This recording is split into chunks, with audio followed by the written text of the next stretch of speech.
Everyone, Pastor Bruce here, coming to you a little bit late and from our dining room. Um, Hope you're having a good week. Hope you're enjoying this beautiful weather outside. And I know I do love it when it's about this temperature, about 60 degrees is kind of my sweet spot. That's where I wish it would be year round. Um, it's when it gets a little bit warmer than this. I'm not nearly as comfortable, but I wanted to recap a little bit about Sunday morning, what we talked about in regards to being on purpose with our time. And I hope that what we talked about kind of sank in to your heart and your spirit a little. I know for me, there's definitely areas that I waste time in throughout the week. And one of the areas I didn't really get into talking about um, on Sunday that I wanted to talk about, but as you saw, I was a little over 45 minutes as it was. So had to cut some things. But one of the things I did want to present to you today as we're talking about and having a conversation about being on purpose with our time is what you do that refreshes you. So each of us, we do things in our free time that we hope to kind of refresh us. We do things we enjoy. We have hobbies. We have things that we like to do. I just want to challenge you and encourage you to be engaged in activities that restore you, not just distract you. One of the ways that we can waste time is to be distracted, which you all know what I'm talking about, whether it's social media or doing other things that they don't restore us. Like we do them for a period of time, whether it's 10 minutes, an hour, 2 hours.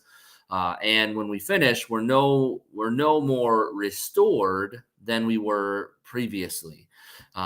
There are some things for some people that help restore them, and for others, it would just be merely a distraction. And so, for most of us, being on social media, doing something like that, that's not going to restore us. That's not going to refresh our soul or anything like that.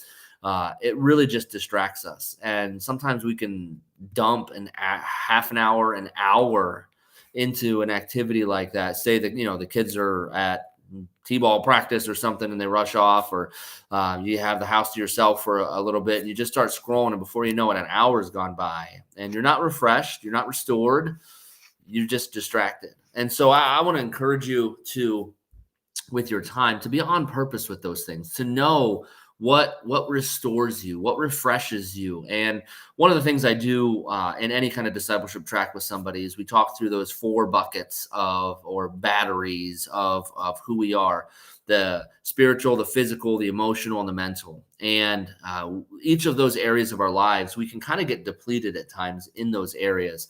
And so I encourage you to kind of evaluate where you are, especially if you're having a tough day. Maybe just take a moment, sit there, and ask yourself, "How am I doing spiritually?" And I encourage people to rate themselves 1 to 10. How am I doing 1 to 10 spiritually? How am I doing 1 to 10 physically? How am I doing 1 to 10 emotionally? How am I doing 1 to 10 mentally?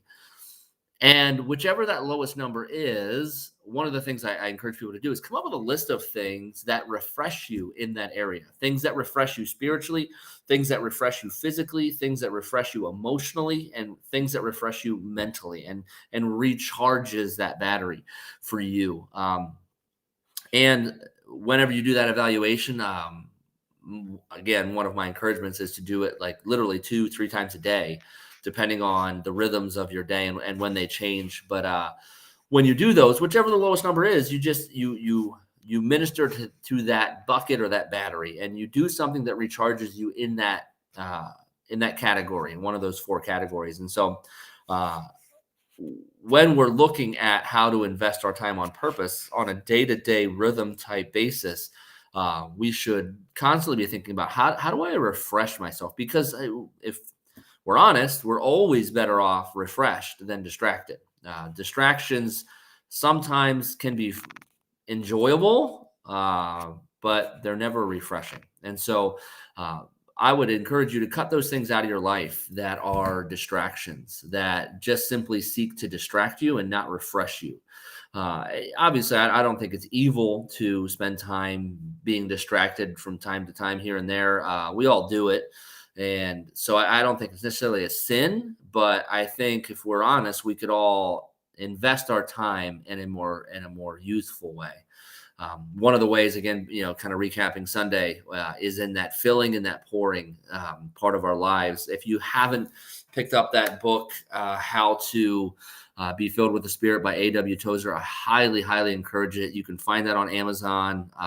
It's, like I said, if you buy the Kindle version, I think it was like 60 cents. And you can just read it right in your internet browser. If you don't have a Kindle, I have a Kindle and I didn't even read it in my Kindle. I read it right in my browser. It took me less than an hour to read it. And it's just a fantastic book on how to be filled with the Spirit. And I pulled a lot of concepts from there on Sunday. And it's just a good read. Certainly a great read if you're somebody who's saying, you know what, there's something here for me. I need to be filled with the Spirit, and I'm not investing time into being filled with the Spirit. Can be a great journey for you to go down and to figure out what that might look like for you. And because certainly you can't be poured unless you're filled, and God can't fill what he can't have. And so there's a process there to being filled with the Spirit that we talked about on Sunday. And I hope you're willing to engage that process. If you're somebody who says, I'm not really sure if that is a part of my walk with Christ. And what I don't want is for any of us to be what's considered a cultural Christian, where we just kind of, invested into this idea that Jesus is about avoiding hell and staying away from hell. And that's the main goal of Christianity, is that I would avoid hell and that I wouldn't have to go there for eternity. But instead, that's that cultural Christianity. And so what Christ wants for us is not an avoidance. It's a drawing toward. It's us seeking Jesus more every day and being filled with the Spirit every day and living a life that can only be lived because we're filled with the Spirit. That's the lives that Jesus wants for each and every one of us. And it has a lot less to do with avoiding hell than it does bringing heaven to earth today.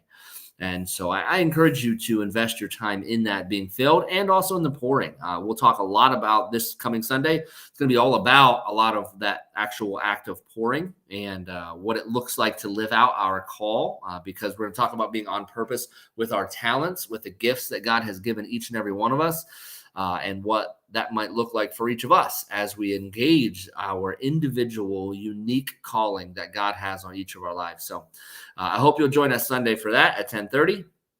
Not a ton on the calendar. I just want to remind you, we do have the financial seminar coming up on April 3rd, and I encourage you to sign up for that. If you have the church app, which I hope you do, you have a notification there. Click that link, and it'll take you to the place where you can sign up for that financial seminar. We really do need RSVPs for that, so we know how many people are going to be there, so we can know how much food to plan for.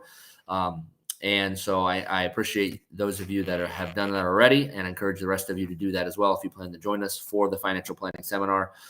This Sunday, we will have a sign up for physical face-to-face meetings. That initial meeting can be face-to-face. There will be subsequent meetings that you'll have to do over Zoom, and I can certainly, any of you, please don't hesitate because of that. I can help you get set up. You can even come to the church and we'll get you set up on a Zoom call there. I'll do all the work for you, whatever it takes. I want to see us honor God with these areas of our lives, with stewarding the things that God has given us and leaving a legacy that in that way. So I hope you'll consider that, pray about that, and certainly if you have nothing going on in that area of your life, if you've not planned for the future or planned for what would happen if Jesus took you home, then I highly, highly encourage you to think about that and consider joining us, at least for the seminar, to hear what they have to say. I think you'll be impressed with both their knowledge, their love for Jesus, and you'll want to at least consider some of the topics that they talk about. So that's our recap from Sunday and what's happening in the near future.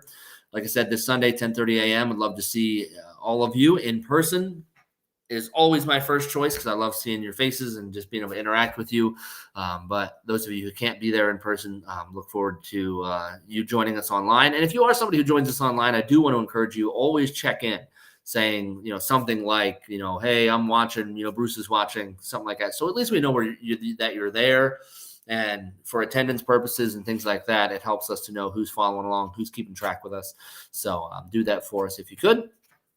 Otherwise, have a great week. Enjoy this amazing day.